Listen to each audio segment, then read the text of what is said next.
Toughest exam है India का, UPSC, उसकी 2.5 लाख की फीस को हम 7,500 में कर दिए।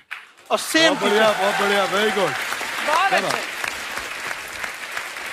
और इंडिया के सबसे बेस्ट टीचर के साथ जो भी हैं वो अपने सब्जेक्ट में उससे बेस्ट इंडिया में कोई नहीं। और इतना के बावजूद ऐसे हम लोग को लगता होगा 7,500 बहुत कम है। एक लड़की ने कहा कि सर शाम वाले बैच को ना मॉर्निंग में कर दीजिए। हम कहे बाबू तो इतना सबके इंडिविजुअल से तो बैच ट्रांसफर नहीं, क्या प्रॉब्लम है? उसने कहा ना शाम में हमको दूसरे के यहाँ बर्तन मांजने जाना होता है।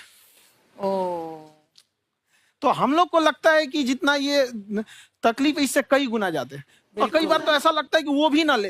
एक लड़का बेचारा नदी से बालू निकालता था और वो बालू को भरता था, फिर नाव बालू को किनारे लेके बेचती थी और वो बालू भरता था, उससे मेरी फीस ले आया। हमारा हाथ कांप गया, हम कैसे फीस ले लेंगे यहाँ पर। बहुत बढ़िया।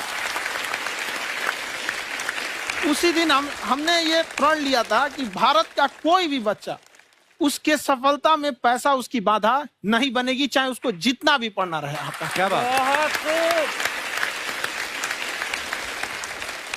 और अर्चना जी, मैं इनके बारे में एक बात, खान सर आपके बारे में मैं एक बात कहना चाहता हूँ। इनका जो स्टार्टअप है ये बूटस्ट्रैप्ड है। अच्छा, मैं साधारण भाषा में बता देता हूँ, ये सेल्फ फंडेड है। इन्होंने अभी तक किसी और से पैसा नहीं लिया है। ये इन्वेस्टर के पैसे से नहीं, इन्होंने खुद इसको बिल्ड किया है। और बल्कि इतना स्ट्रॉन्ग स्टार्टअप है ये कि मैं कहूंगा कि अगर इन्वेस्टर्स को इन्वेस्ट करना हो तो मैं एंडोर्स करता हूँ ऐसे स्टार्टअप्स को। यही सब चीजों को देखते हुए कई लोगों ने धमकी भी दिया था वहां पर। अच्छा। और उसके बाद बम चला दिए और 7-8 बम चला दिए और कुछ ब्लास्ट हुआ। एक बेचारा नया लड़का आया था एडमिशन लेने के लिए, उसकी स्कूटी उड़ा दिया। वो आया था, कहा कि सर हम तो पढ़ने आए थे, हमारा स्कूटी उड़ गया। हमारी ऑफिस उड़ा दिए सब। एक तो पास में आके गिरा और नहीं फटा वो।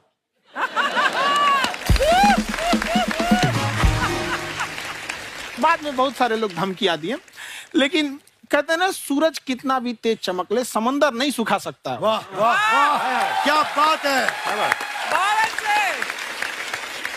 मैम एक्चुअली ये फीस कम करने का एक और रीजन है। 2.5 लाख 3 लाख की जो फीस में सब लोग पढ़ाई एफोर्ड नहीं कर पाते। इसलिए वो कुछ ही लोग एफोर्ड कर पाते हैं, तो उनका मेंटल लेवल तो बहुत ऊपर चला जाता है। लेकिन एक पूरे देश का मेंटल लेवल थोड़ा सा स्टेबल नहीं हो पाता। तो जब फीस कम रहेगी तो हर वो लड़का तैयारी करने के लिए आगे आएगा जिसका सपना है देश के लिए कुछ करने का। सीटें लिमिटेड हैं, उन्हें को मिलेगी, लेकिन जिन्हें नहीं मिलेगी उसे मिलेगा देश का एक जिम्मेदार नागरिक। तो इस देश को बदलना। क्या बात है। हम लोग विश्व गुरु कहे जाते थे, क्यों? क्योंकि दुनिया से लोग हमारे यहाँ पढ़ने आए थे। चाइना से ह्वेनसांग आया, फायान आया, आज कोई नहीं आता है। हम लोग का उद्देश्य एक समय आएगा जो फिर आएंगे यहाँ पढ़ने के लिए। क्या बात है सर। पर आप देखो अर्चना जी, सबसे ज्यादा आईपीएस आईएएस बिहार से निकलते हैं। आप देखो पढ़ाई लिखाई में पॉलिटिशियन बहुत बड़े बड़े निकले हैं। तो ऐसा नहीं है, हर जगह ऑप्शन भी नहीं है वहाँ पे, इंडस्ट्री नहीं है, खेती करेगा तो कोई खास वो नहीं रहे, ऑप्शन भी नहीं है। सही बात है। बिहार की मिट्टी में एक चीज है, जिद तो बहुत जबरदस्त है। कुछ भी नहीं रहेगा तो सब कुछ पाने का उसको जिद रहेगा, करके भी दिखा देगा। वहाँ पे कर देंगे हम यहाँ पे। विवेक सर, आपके बारे में हमने सुना एक बार आप संन्यास लेने चले गए थे। कौन वापस लेके आया आपको? फिर कहाँ तक पहुंच गए थे आप? नहीं, मैं एमबीए की पढ़ाई के बाद मैं ये सोचा था कि अपना जीवन भगवान की सेवा में समर्पित कर दूं। अच्छा जी। बहुत साल मैं वृंदावन में रहा था और गुरुकुल में रहा था। अच्छा। और वहाँ सेवा करना, बहुत अच्छी शिक्षा मिली। मैं बोलता हूँ मेरी असली एमबीए वही थी, मोस्ट ब्यूटीफुल एसोसिएशन। वाह। और मैं वहाँ भगवत गीता पढ़ी, जहाँ मुझे गीता से लगाव हुआ। तो मेरे गुरुजी का आदेश था कि आप भगवत गीता को बिजनेस मैनेजमेंट के साथ जोड़ के देश दुनिया में बताओ। मेरे को लगा बड़ा मुश्किल काम है। मैंने बाद में देखा कि डॉक्टर स्टीफन कॉवी, जिनकी किताब है 7 habits of highly effective people, आप सबने पढ़ी होगी, उन्होंने बोला मैंने 7 हैबिट भगवत गीता से लिए। और हमारे देश के लोग ऐसे हैं जो मेरी किताब पढ़ते हैं, जो कि 3.5 मिलियन कॉपीज बिक चुकी हैं, और भारत में भगवत गीता नहीं पढ़ते। तो मुझे लगा कि मैं गीता विद मैनेजमेंट के ऊपर आकर के बातचीत करूं। मुझे लगा बहुत कठिन होगा, पर मेरे गुरुजी का आदेश था कि कठिनाई आपको तभी तक दिखेगी जब कठिनाई को देखोगे। तो एक छोटा उन्होंने मुझे बताया, पूछा कि इस कमरे में लाल रंग कितनी जगह है, देखो आप भी एक बार जरा देख के बताओ। 7-8 जगह लाल रंग दिख रहा है यहाँ पे आपको? 1 ये 2, वो लाल रंग टी शर्ट पे 3 4 5, ये लाल हो गया 6, उधर लाल हो गया 7, एप्पल लाल, बिल्कुल ठीक 7। पर जब आप लाल रंग ढूंढ रहे थे तो क्या आपको हरा रंग दिख रहा था? Yes no? नहीं। जब आप लाल रंग ढूंढ रहे थे तो क्या आपको काला रंग दिख रहा था? Yes no? नहीं। नो। जिंदगी भी ऐसी है, जो ढूंढोगे वही मिलेगा, बाकी कुछ नहीं मिलेगा। तो उन्होंने कहा कि आप इसी सोल्यूशन पे फोकस करो और गीता के मैसेज को पहुंचाओ। तो मैं बिजनेस मैनेजमेंट के प्रोग्राम्स कॉर्पोरेट्स में करने शुरू किए, क्योंकि गीता पहला मोटिवेशनल सेमिनार जो पृथ्वी के इतिहास में कपिल जी हुआ, वो कृष्ण ने दिया था। पहले मोटिवेशनल स्पीकर इस पृथ्वी के इतिहास के कृष्ण थे, जिन्होंने अर्जुन को रणभूमि में मोटिवेट किया था। बड़ी पेशेंस कृष्ण ने अपने लीडरशिप क्वालिटी से दिखाई, वो मुझसे मुझे बड़ा इंस्पायर किया, वो चर्चा ने इंस्पायर किया और डिस्कशन ने इंस्पायर किया। तो उस डिस्कशन को मैं आज भी लेके चलता हूं अपने साथ। कहां सर, हमने सुना है आप 5 स्टार में रुके थे कल और नीचे जाके वड़ा पाव खाने गए आप रेहड़ी पे। एक्चुअली क्या है ना कि वहां जो चीजें सीखने को मिलती है ना, खाली पेट और खाली जेब इंसान को जो सिखाते हैं वो किसी यूनिवर्सिटी कॉलेज में नहीं सिखाया जाता। और गरीबी बड़ा बेशरम चीज होती है। तो कहते हैं कि मौत भी तू जल्दी आया कर गरीब के घर में, कफन का पैसा भी खर्च होता है दवाइयां खरीदते खरीदते। हाय हाय हाय, क्या बात है।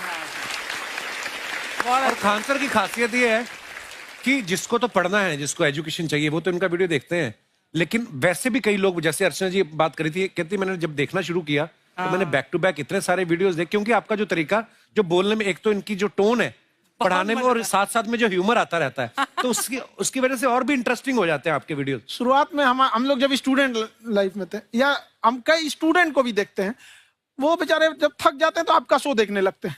तो शुरू में हमको लगता था जब कि अरे यार हमारी पढ़ाई उसके लिए है, लेकिन पढ़ाई में थक जाता है, शो देख के नहीं थक जाता। हाँ। तो हमने सोचा दोनों को मिक्स कर देते हैं। तो हमने उसको, और आज आपको पता नहीं हमने भी यही किया है। मिक्स करने। हमारे एजुकेशन सिस्टम में 2 कमी है। हाँ। एक एजुकेशन की, दूसरा सिस्टम की।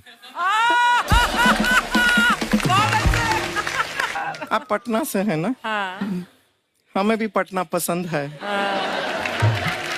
बस कोई पटाने वाला चाहिए।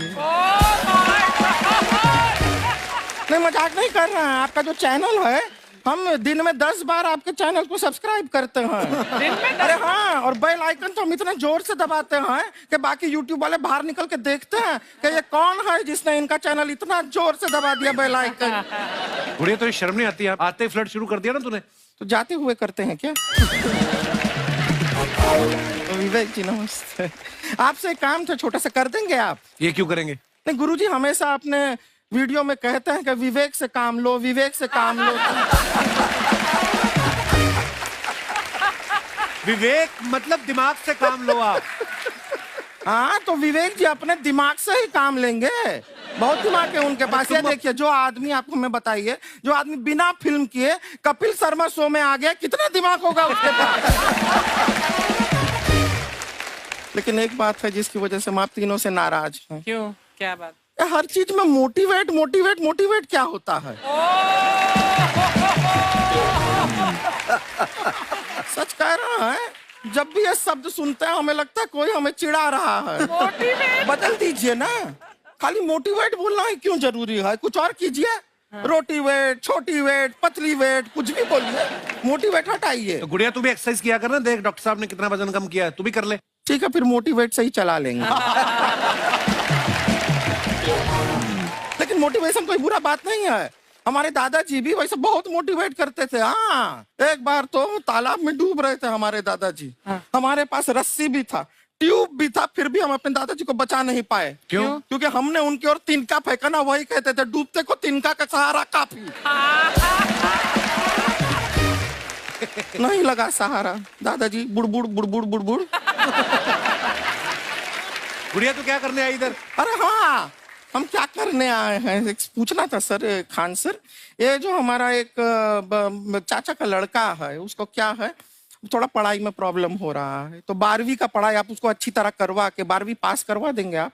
करवा देंगे, वेरी गुड, बात कर लेते हैं। हाँ, राम सरोवर, देखो हमारा बात हो गया है। ये 10वीं जो तुमसे नहीं दिया जा रहा है वो नहीं देना है।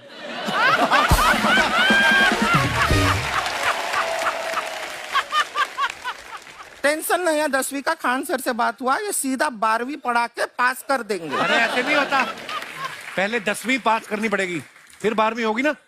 ऐसा कोई जरूरी नहीं है ये सीक्वेंस। हमारे मौसा जी थे, उनसे ना 10वीं हुई ना 12वीं हुई, अभी 3 दिन पहले सीधा उनकी 13वीं हुई।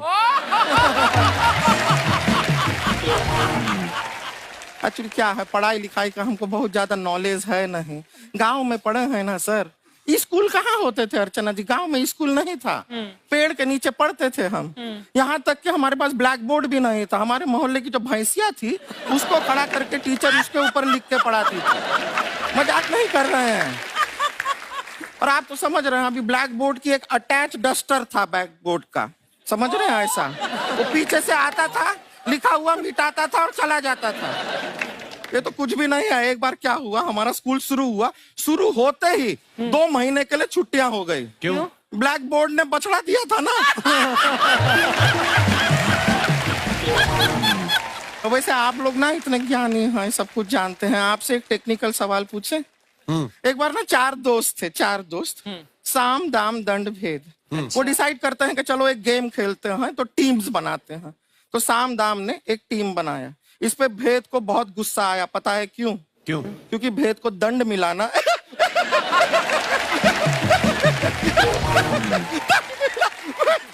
ये सिर्फ हंसती नहीं है सर, थोड़ा सा पेट्रोल पिला दो स्टार्ट भी हो जाती है। इतना है कि और भी बता दीजिए, जब हम बीमार होते हैं हम डॉक्टर के पास नहीं मैकेनिक के पास जाते हैं, और डिटेल दे दीजिए। ऐसा कुछ नहीं है सर, ये बोलते हैं खाली। लेकिन अभी एक रिक्वेस्ट था सर, हमारा एक भाई है, पुरुषोत्तम नाम है उसका, वो गांव से आया हुआ है। आप लोग थोड़ा उससे सब बातचीत करेंगे, थोड़ा उसको प्रोत्साहन देंगे। और शर्मा जी, आपसे भी एक रिक्वेस्ट था, आपसे हमने कभी कुछ मांगा नहीं है। पुरुषोत्तम आएगा ना, एक बार बस उससे कह दीजिएगा, पुरुषोत्तम तुम कितने हैंडसम हो। मैंने देखा ही नहीं अभी तक। तो देख के बस बोल दीजिएगा तुम ठीक है। कितने हैंडसम हो, ऐसा बोल दीजिएगा प्लीज। ठीक है। हम बुला लेते हैं पुरुषोत्तम।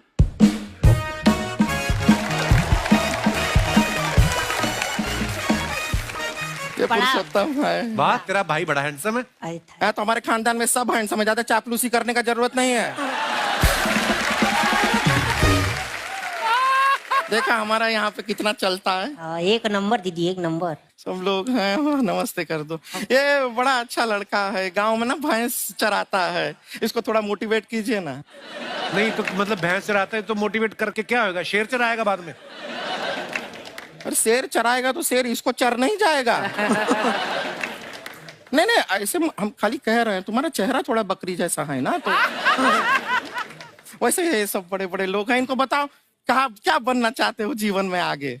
HR। HR? अरे वाह, देखे कोई बड़ा कंपनी में ह्यूमन रिसोर्स का काम करेगा ये। अरे HR मतलब दीदी Hrithik Roshan, tiny tin tin tiny tin tin. ना जूता पहनने का काम किया करो, जूता खाने का नहीं। काम किया है, कुछ बड़ा किया है लाइफ में? किया ना दीदी, एक बकरी के बच्चे को बड़ा किया है।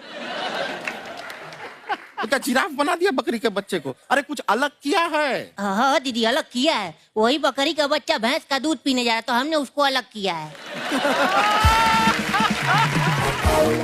इससे नहीं होगा, मैं रहने दो, इधर आओ। ये देखो इतना बड़ा बड़ा लोग बैठा है, इनके सामने ऐसा बातें करोगे? इनसे मिलो, इनसे मिलो।